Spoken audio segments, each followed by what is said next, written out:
Hello, everyone. Welcome to William and the Magic Box. Today on our show, we are going to have Phoenix. Phoenix is from Chicago in the USA. So let's see what Phoenix has to say. Enjoy the interview. So, hello, Phoenix. How are you? I'm doing well. Thank you for asking. How are you? Very well. Thanks so much for taking the time today for the interview. Thank you. Of course. So, tell me, how's your weekend going so far? So far so good. I've had breakfast with my partner. I had a call with my little sister who lives in New York and talked to her for a little bit. So yeah. What did you have for breakfast today? I had eggs, bacon, and hash browns this morning. Amazing. And do Yeah, you no, it's consider tasty. yourself and do you consider yourself to be more of a day or a night person? Oh gosh, I'm a night person for sure. I don't like mornings at all. And tell me, where are you from, Phoenix? I'm from Chicago, Illinois. Born and raised? No, originally I'm from Illinois, born and raised, but I used to just live downstate a few hours in this little town. What's the Yeah. biggest joy of waking up in Chicago every morning? Um, Being in the city that I've always wanted to be in. I've wanted to live here since I was 15 years old. So like I get to wake up every day and know that I got here, which is pretty great. Wow. And all your family live there as well? Most of my family has passed away, unfortunately. So it's just me and my partner and our little our little gang. And your partner is from Chicago or not? He's actually from Cambridge originally in England, but he's lived here for about 10 years. Oh my God, that's incredible. Did you Yeah. get to visit England or not yet? I've not been yet, no. Mm-mm. Right, so let's start the interview talking about your career as a singer. I know you are a podcaster as well. So walk me through more a little bit about your career as an artist. Sure, yeah. I've been a singer for as long as I can remember. It's been my dream to be on stage and to perform in some capacity, which is what led me to doing a podcast. Mhm. I've been a practicing witch for about 15 years. And through that's what my show's about. We talk about representations of witchcraft in pop culture, which then led me to getting a job in the spiritual community and creating content online that way. I've always done little singing videos online, and that's sort of where my focus is now. But podcasting and creation and storytelling is my passion for sure. Amazing. And tell me a little bit about the podcast. So, do you have some videos you post every week? How does work the schedule? Our schedule is kind of sporadic because we both have full-time jobs that we work outside of being podcasters. We're trying to get a little bit more frequent in our posting schedule, but usually we post one or two episodes a month, um, just depending on how much time we have. But it's a fun show. I write all of the music that we use. We're primarily like a comedy show, a very gay-centric comedy show, that just happens to talk about spirituality and TV shows that we both love. I see. When you say we, do you have another person who runs with you? My best friend in the whole world that I met on the internet um, through this random Facebook group for gay witches like 7 years ago. His name is Siren, and we do the show together. We're two sides of the same coin, truly. That's amazing. And how witchcraft came into your life? Through TV, actually, through Buffy the Vampire Slayer is my favorite show of all time. There's obviously some witchcraft in that. TV shows like Charmed, movies like Practical Magic and The Craft, which is actually the cornerstone of our show. We talk about how witches being represented in pop culture can kind of lead people to the craft in real life, and how the way that any spirituality, honestly, is portrayed in media influences the way that we interact with it and perceive it as a culture. Um, it's interesting because the first time I heard about witchcraft was here on the show. I had an interview with a lovely man from the US, and he introduced me to witchcraft, the way, people follow it, the way people connect online, and there's a big community out there for sure. Yeah. Hmm. A lot of people. I had interviews well with a lovely man from France, and he's so passionate about it, and it's incredible how those communities, people, they are connected, and somehow there is a positive thing behind for sure. Amazing. Absolutely. Okay, Phoenix. So during the interview, I'm going to explore a bit more about your life and also about your journey. Okay, Okay. are you ready to go on a beautiful journey through your memories in life and share your point of views? Sure. Absolutely. Let's do it. Welcome to William and the Magic Box. So I have here my best friend.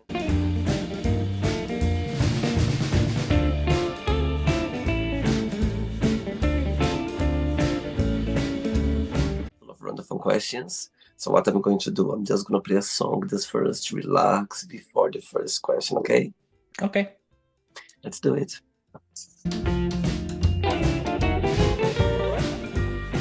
Right, so before I start the game, during the interview, if it comes up a question that you don't want to talk about, you don't want to answer, always can change, okay? Amazing. Right, what would you name a planet if you discovered one day? What would I name a planet if I discovered it one day? Um, I would probably name it like Hecateon or something, Why? after a goddess in witchcraft that I'm really passionate about. And what do you like the most about the witchcraft community? Um, just the intersection of witchcraft and queerness is really important to me. I think that a lot of LGBTQ plus people gravitate towards witchcraft because it's sort of like on the fringes. It's a little bit weird, a little bit outside the box. And it's a place where we can all really feel accepted as ourselves and at home. There's no dogma around anything having to do with gender variance or sexuality in witchcraft. It's all very open and accepting and free loving. And people watch this interview right now, maybe they never heard of it before. How would you describe it? Um, so generally accepted, the definition of magic is causing change in accordance with your will. So it's just about wanting things and going after them, essentially. There's a quote from a Disney Channel movie called Halloween Town, where the character Agatha Cromwell says, "Magic is really very simple. All you have to do is want something and let yourself have it." And I think that that is really a good kind of definition of what magic is about. It's just about getting the things that you want and accepting personal responsibility for making those things happen. Wow. And what witchcraft has taught you so far?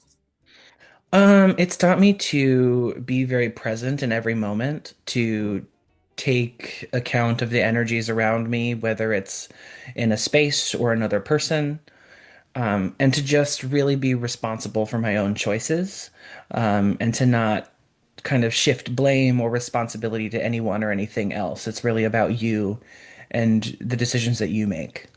Amazing. Very good. Next question. Let's do it.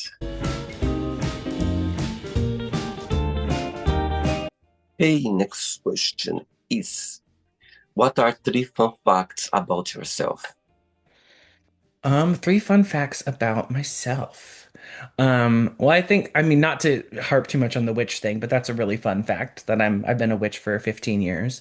Wow. Um, another fun fact is that I am, a performer and a singer, and I do that pretty frequently. What's the third one? The third one is also that I'm a polyamorous person and I have multiple partners, or have the capacity for multiple partners. Yeah, I think those are the three fun facts about me. And being a polyamorous relationship, what do you find the most challenging about it? Um, the most challenging thing is breaking away from the sort of social norms that come along with traditional relationships.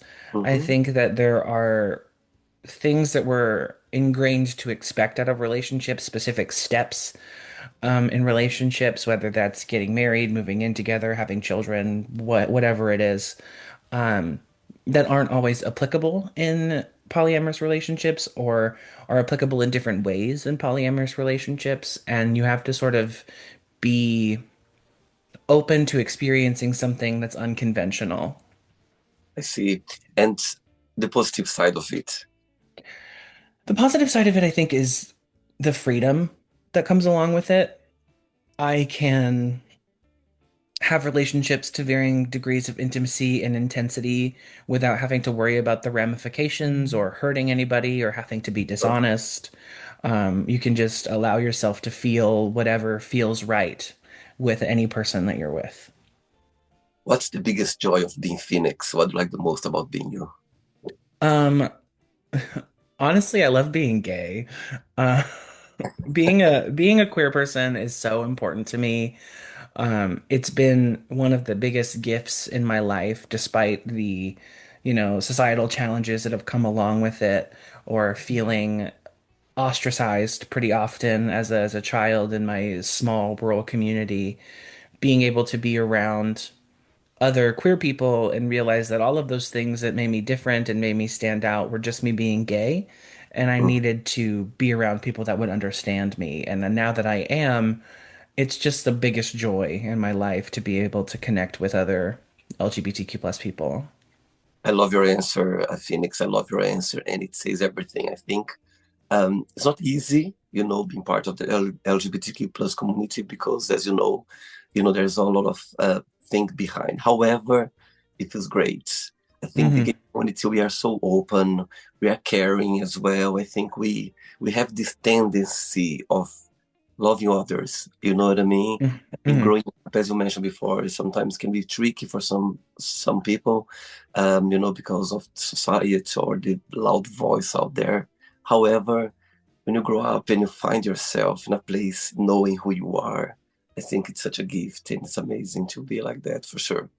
Yeah, it's a beautiful thing. For sure. Next question, let's do it.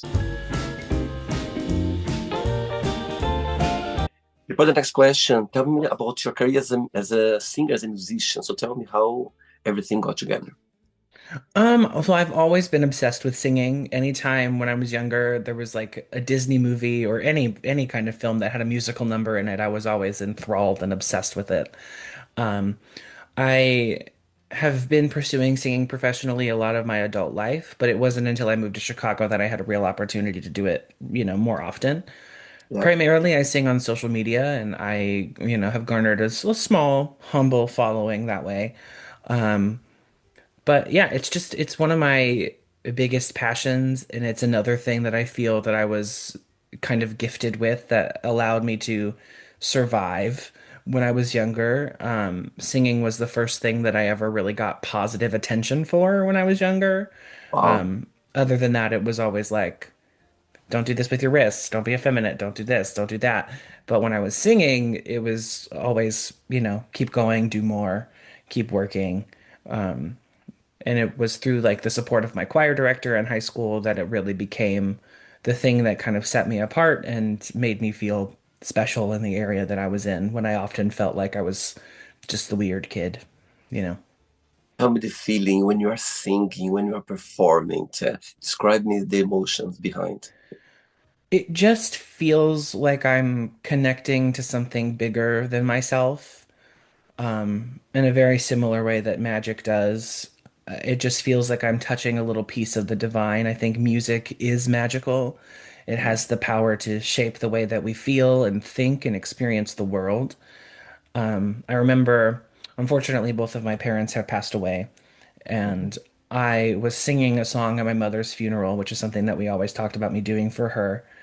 And I Wow. remember when I finished, obviously I was, feeling grief, but when I was looking, at everyone around in the room, everyone was feeling the same thing. We were all experiencing the same emotion, and I had tied that together with my voice. And so just the feeling of connecting with other people and with the divine through singing is the most wonderful thing in the world. I've got goosebumps saying that. I think it's such a powerful, moment when you are singing. Once I heard that when you sing, you pray twice. I think it's Hmm. such it says a lot about that. And I think music connects people. And I think when you are gifted, it's the only way to go. You need to express, you need to put it out because it's your divine gift, as you mentioned before. Yeah, it's a part of for singers especially. I mean, for all musicians, but for singers especially, our gift is part of our body. Like it's internal, it's inside of us. It's like we have to express it and get it out because otherwise it just sits there unused, and that's a disservice to yourself and to others, I think. Tell me the very first moment that you realized, okay, oh my God, I'm gifted. I'm a singer. I need to. There was a moment that you realized that. I had always sort of known that I was a pretty good singer just based on people's reactions to me, but it was, I think, probably the first time I got a standing ovation in high school, um, when I realized like, oh, this is a thing that I could keep doing. Mhm. I sang the song I See the Light from the Disney movie Tangled with another girl in choir, and when we were finished, it was like it was quiet for a second, and then the whole room just kind of like erupted, and everyone stood up for us, and it was like this Wow, moment of being like, oh, okay, this is a real thing that I can do, wow, that touches people. amazing. Next question is, what's the best and the worst of being yourself? Oof. Ooh, that's heavy. Um, I think the best thing is that I'm kind. Mhm. That I've been through a lot of really difficult things and experienced a lot of abuse when I was younger, and I through all of that maintained my kindness and my genuineness and just a love for other people. And I think that that's probably the best thing. It's just certainly the thing that I admire the most about myself is kindness and tenderness with others. The worst thing, oh God. Or maybe something that you need to improve about yourself, or you think Something that, that I need to improve about myself. It's definitely my spending habits. I get a little I get a little retail therapy happy sometimes and get myself into a little bit of trouble. But yeah, I think that that's probably one thing that I could improve upon for well, sure, is just being a little bit more responsible and less impulsive. you believe that happiness is a choice? Um, I think that that's a big question. And I think that the answer is yes and no. Mhm. I think that we can always choose to be happy despite our circumstances. But for some people, the circumstances are too hard to choose happiness. Sometimes you have to get through the thing and experience the sadness before you can understand and appreciate what happiness is to be able to make that choice for yourself. Tell me, when have you felt the happiest in your life? Um, when have I felt the happiest in my life? I think probably on my wedding day with my partner. Wow. That was just being with him is like it's magic every day. And I just remember like my sister was there and my best friend officiated the wedding siren that I do my podcast with was our officiant, and it was just this moment of love and happiness and home that I am so grateful that I get to feel when I'm with him. Okay, so your partner, he's watching this interview right now and have a moment, an opportunity to send him a message. What would you say? He's watching. I love you and thank you for all of the things that you do for me and for the happiness and joy that you bring into my life. Sweet. Tell Mhm. me, how did you path cross for the very first time, if you can share? uh, Grinder. Sweet. Yeah, we met on an app. Uh-huh. And we didn't meet the first time that we started talking, and I'm so glad that we didn't because sometimes those connections are a little fleeting. Uh-huh. But we didn't meet the first day, and then we talked for like a week, met for the first time, and have been inseparable ever since. And that was Wow, 5 years ago now. So. it's amazing. And what's the English thing that he got that for you? it sounds very English, or a habit or something that for you is like, wow, it's very English that. Oh, he he went to Oxford, so he talks about that pretty frequently. That's the most British thing about him, I think, still. Amazing. Next question. Let's do it. Okay, next question is, if you could change something in yourself or about yourself, what that would be and why? Change something about myself, what would it be and why? I think some of my habits I would change. I have some like habits that don't serve me very well, lots of procrastination, putting Mm. things off. That's the thing. I would like to be more confident in being able to just like do a thing and get it done instead of thinking about the way that I need to do something or what should I do first in order to be the most efficient with my day, because then I just get stuck in not doing anything. So I think that that's the thing that I would change, just being more disciplined in doing things. What's your star sign astrology? I am a Gemini. Gemini. Interesting. Mm. And what would be the title of your memoir one day? The title of my memoir, I think I would call it Home, um, Wow. because that's the thing that I've been searching for a long time. It's just a feeling of being at home. Wow. And I think I found that here in Chicago. Um, yeah. And why is that? Why do you feel like you found home in Chicago? Truthfully, just being around other queer people, being around people that understood me, being around people where like I went from being the only gay person in a room to it being the least interesting thing about me. And when I got to Chicago, I was like, I gotta get a personality stat because I've been relying on this just being gay thing for a while. So I should probably, dig a little deeper. Um, but yeah, it's just the community here, being around like-minded individuals, not having to fight so hard for my place all the time, and just being accepted for who I am here. My friends are wonderful, my partner is wonderful. It's a beautiful place. And being gay in Chicago, do you feel like you can be your true self 100% all the time, or sometimes, or some places, it's still a bit tricky, in your opinion?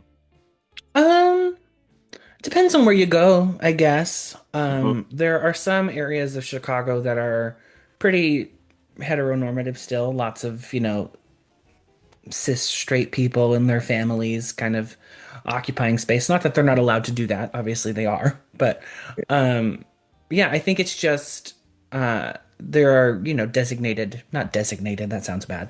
But there are areas where the gays tend to congregate and it's easier to be yourself there. But I think as humans, we all have judgments of each other. Yeah, And sometimes, even when you have the best of intentions, you can still be judged or do the judging sometimes unintentionally. Um, and it's just about unlearning some of those behaviors and being more accepting of each other, I think. I never been to Chicago before, but if I would come to Chicago for the very first time, what's the gay place that I shouldn't miss it? It's a great place to be. I think everybody has to go to Boys Town, North Halsted, that whole area in Chicago is like gay Disney World. There's so much stuff there. There's so many different famous bars from the Midwest, different clubs, and just like rainbows and lovely people everywhere. There's lots of beautiful boys there. Okay, I will go there for sure. Mm. 3 questions left. Let's do it. Okay, before the next question, tell me 3 names of 3 singers that for you always being a big inspiration in music industry. Um, Ariana Grande Okay. and Cynthia Erivo. When they were announced as Elphaba and Glinda in Wicked, I was so excited because I've been obsessed with both of them forever. So I was very happy with the casting choices. And then the third one, let's see, who's my third? Probably Miley Cyrus, to be honest, because I Wow. was obsessed with Hannah Montana when I was a kid. So Wow. yeah. Okay, so the second part of the question is, between those 3 you just mentioned right now, Which one you'd love to open their concert one day, like in a world tour, they invite you to open their concert. The second one, you'd love to record a song together. Yeah, just one song. And the third one, you gonna record together for the whole album. So tell me those choices. Gotcha. Okay. I think I think I would be the most well suited to open for Cynthia because her Okay. shows tend to be a little bit more musical theater focused, which is what I my main area of vocal expertise, I would say. Okay. Um, I would love to do a song with Ariana, and I think probably an album with Miley, just because her songwriting style is similar to mine. Beautiful. But now the third part of the question is gonna be a bit tougher now. One day, you're gonna wake up in the morning having three missed calls on your phone from those three names you just mentioned right now. Which one you gonna call back straight away? Which one you gonna send a message? I'll call you back later. And the third one, you don't call back, just ignore her for now. Oh God. Okay. That's mean. This is a mean I know, question. I'm sorry, I'm sorry. Okay. I feel like I would call back Cynthia right away because Oh, she's a little scary, and I think that she would want to hear back immediately. I would text Ariana because I love her and I think that we would be best friends, and I think I would just ignore Miley for now. oh, I'm so that's fine. sorry. I'm I'll take, sorry. I'll take the blame. I'll take the blame. I'll put this spot. Yeah, this is your fault. You did this. Totally. Next question is, do you think your priorities have changed since you were younger? Ooh. No, I don't think so. Um, I think I still want to perform as often as possible. I think I still want to be loved for who I am with everyone that I meet, and those are things that I was always searching for. Mm-hmm. Um, yeah, so no, I don't think that they've changed in that sense. I think I've changed in the way that I pursue them has changed, but my priorities are still pretty intrinsic to who I've always been. If you could sit down with your 13-year-old self for a talk, what would you say?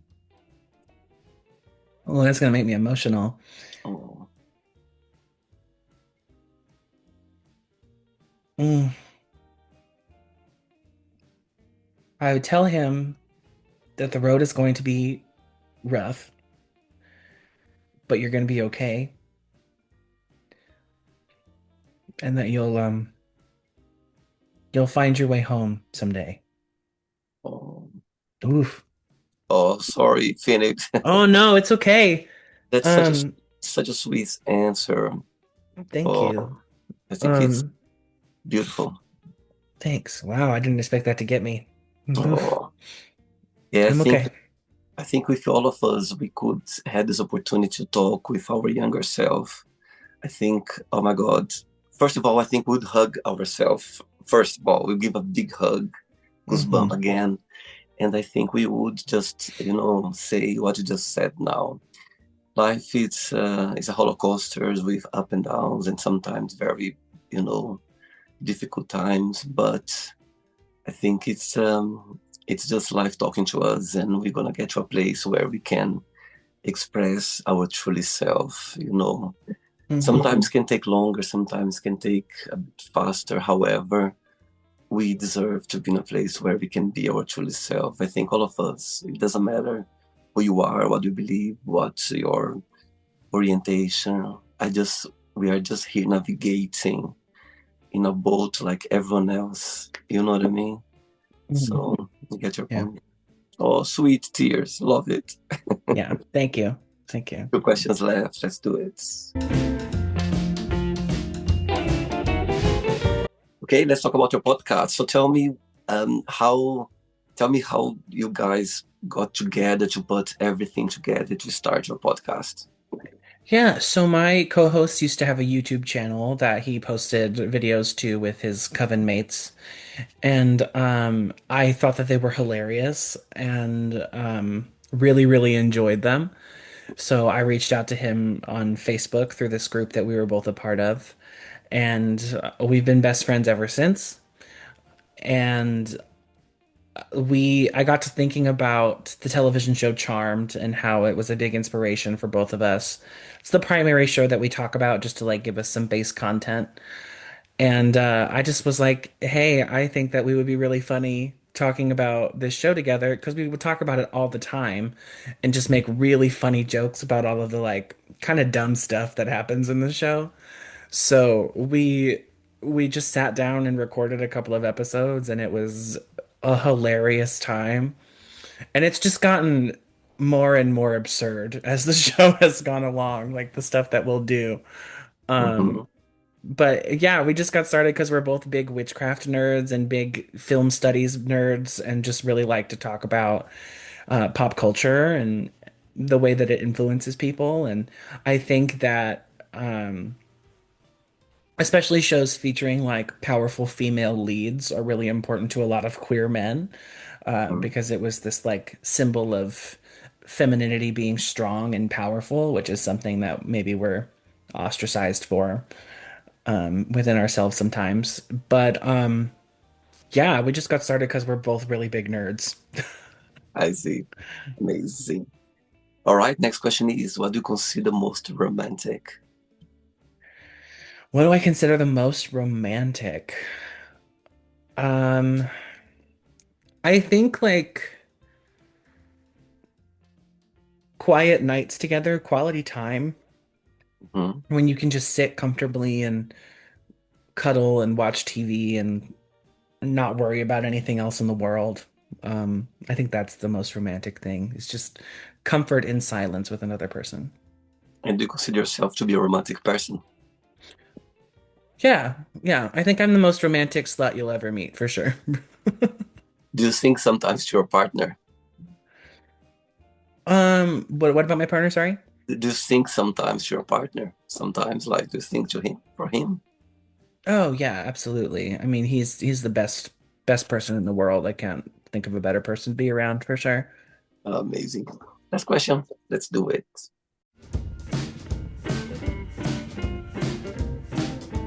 Before the last question, when people they watch your podcast, what's something about it that would you like people to take with them?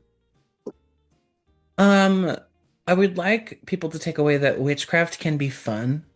Mhm. It can be playful, it can be imaginative. It doesn't have to be, sometimes it is very somber and serious, and there are, big spells that you will have to do at certain points in your life for sure.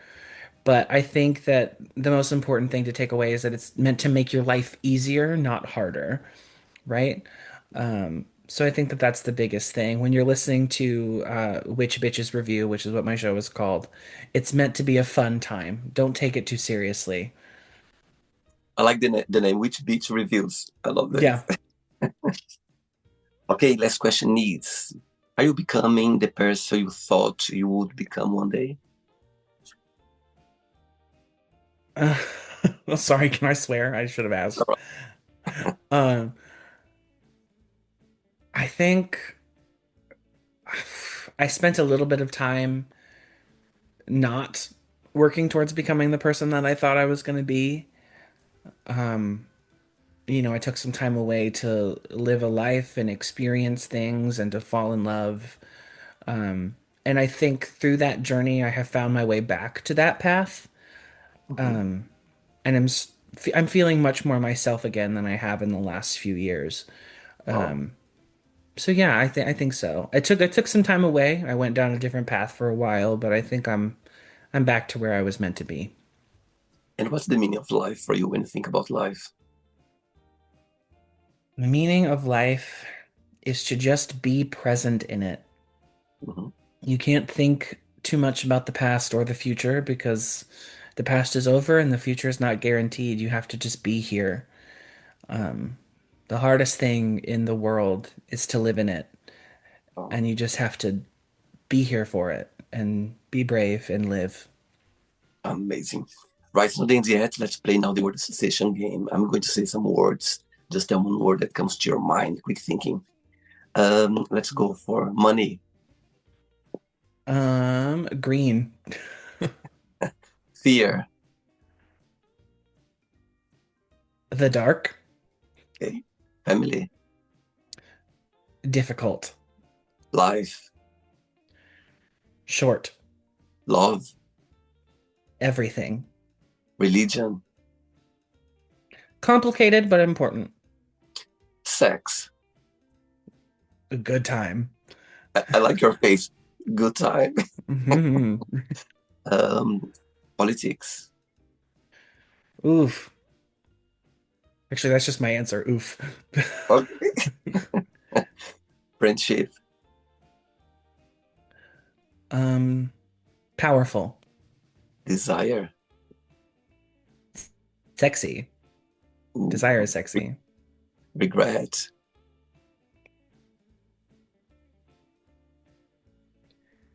Unimportant, Success. scary, Yeah. Wish. uh, granted. Happiness. Hmm. Happiness.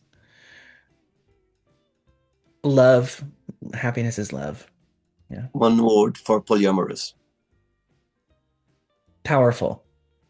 One word for Chicago. Home. USA. One word. Trash. One word for singer. Uh,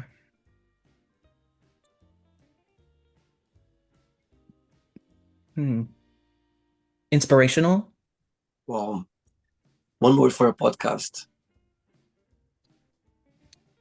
Work. One word for music. Magic. Amazing. Let's pretend now I'm going to meet your partner for a coffee and I'm going to ask him, define Phoenix in one positive and one negative word only, what he would say. Kind. Insecure. Okay. Let's play now Phoenix in the magic box and you can ask me a question. Okay, you can ask me a question now, Phoenix. What is the piece of advice you've received that has stuck with you the longest? Oh, that's a great question. My God, I've been very fortunate, since young age, my parents, my family members, teachers, friends, and I love advice. I love when people they sit down with you or they just take their time to tell you something. But one of the best advice, the longest, I'm going back to my childhood memories now. My mom once told me that, you know, you can't be yourself anytime. Like, be yourself always, as long as not gonna hurt others. You can be yourself, and most important, not hurt yourself either. So I think that stuck with me for a very young age. That's why nowadays I don't judge. I mean, we judge things naturally. We have the thing, but I try not to. I try to be very open-minded. I love to see people expressing themselves through anything, through their sexuality, through sex, through the way anything that they feel is great for them, is good for them. And it's so interesting, Phoenix, because you talk about polyamorous. When I started doing the show, of course, before I knew it, that people they can have different relationships. I always knew that, but I never heard the word polyamorous before until I started doing the show. And had an interview with a lovely man here from the US, the very beginning. And he said, for the interview, he mentioned that he was traveling in Asia with his partner, his husband. And after, for the interview, he said that this next weekend he's going to meet his boyfriend. So I was a bit confused, and I was like, he could see my face that I was a bit confused, and he said, because I'm in a polyamorous relationship. So it was so interesting. He explained to me the polyamorous relationship that I felt so grateful for that because it opened my mind and be more understanding about things. So back to your question, I think my mom, when she told me that, at the time I didn't got the message properly. However, when I look back, I think she was trying to tell me that you need to be understanding about anything. As long as not you be yourself always, try to be open-minded. And people they have different ways of living, different ways of approaching life. and it's okay. It's not wrong with that. Sometimes can look strange for you because maybe you didn't know or you never saw before. However, you just need to be understand that they want to be happy, like you want to be happy as well. So I think that it was the longest advice that at the time I didn't know the big picture. However, somehow she was put in my mind something that I'm very grateful for because it stuck with me. And that's what she was trying to say, that you can be yourself as long as not hurting others and not hurt yourself as well. In the end of the day, she was trying to say that I can be open-minded and understand about people in the world that we live in. So, yeah, great question. That was the longest somebody could tell so many that through my life I've been learning. But this one, when I think about it, that was the longest one for sure. Yeah. Oh, it's Did, beautiful. did you enjoy the interview? Yeah, this was a lot of fun. Thanks again for being so kind and so sweet and accepting my invitation. When I approached you online, you were very sweet and very kind. And it says everything about kindness that you said before. Now I understand why. Well, thank you. And before you go, if you can share a positive message or anything that you live by. So I thought a lot about this, and there's a phrase that I repeat to myself a lot of the times when I'm having a hard day or when I'm kind of wallowing in self-pity or grief from the past. Sadness is a part of life, but I always say that it is okay to visit your dark places, but you cannot build your home there. You have to visit and then you have to leave. You can't live there. Beautiful. Somebody said once here as well, it's okay to go to that dark, sad moment, but don't stare. Don't stay there. You know what I mean? Visit it and leave it. You Mm-hmm. know, it says everything. Amazing. Amazing. Right. Thanks again. Regards to your partner, to your friends, and keep in touch. It was a pleasure having you on the show. Okay. Enjoy your Thank day. you. You Take care. too. Bye bye. Take care. Bye. So, did you like the show? Don't forget to give a like, to share it, and also don't forget to subscribe to the channel. And if you'd like to be part of the show as well, first, subscribe to our channel, and after that, just go to our website, www.williamandthemagicbox.com, and send us a request saying why you'd like to be part of the show. And I see you there. Bye bye, see you next time.